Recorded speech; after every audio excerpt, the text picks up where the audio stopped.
আসসালামু আলাইকুম। আজকের আলোচ্য বিষয় গীবত। আল্লাহ কোরআন মাজিদে বলেন, ওয়ালা ইয়াগতাব বা'দুকুম বা'দা আইয়ুহিব্বু আহাদুকুম আন ইয়াকুলা লাহমা আখিহি মাইতান ফাকারিহতুমু।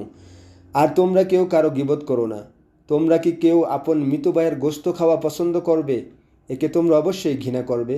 রাসূলুল্লাহ সাল্লাল্লাহু আলাইহি ওয়াসাল্লাম বলেছেন, মিরাজের রাতে আমি এমন এক কওমের পাশ দিয়ে অতিক্রম করেছিলাম যাদের নখগুলো তামার তৈরি এবং তা দিয়ে তারা অনবরত তাদের মুখমণ্ডলে ও বুকে আঁচড় মারছে। আমি বললাম, হে জিব্রাইল, এরা কারা? তিনি বললেন, এরা এসব লোক যারা মানুষের গোশত খেত, অর্থাৎ গীবত করত এবং তাদের মানসম্মানে আঘাত আনত।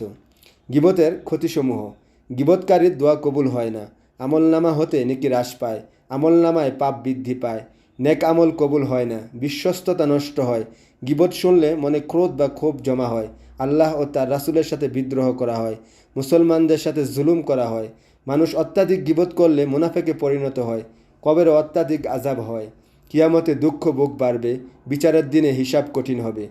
গীবত করে কখনো খালি কলসি ভরাট করা যায় না, উল্টো ভরা কলসি গীবত দ্বারা খালি হয়ে যায়। তাই নিজের কলসির পানি দিয়ে অন্যের কলসি ভরাট করো না, অন্যথায় দুনিয়ার এত পানি বহন করেও হাসরের ময়দানে খালি কলসি নিয়ে দৌড়াতে হবে। আল্লাহ তাআলা আমাদেরকে গীবত থেকে বেঁচে থাকার তৌফিক দান করেন। আমিন।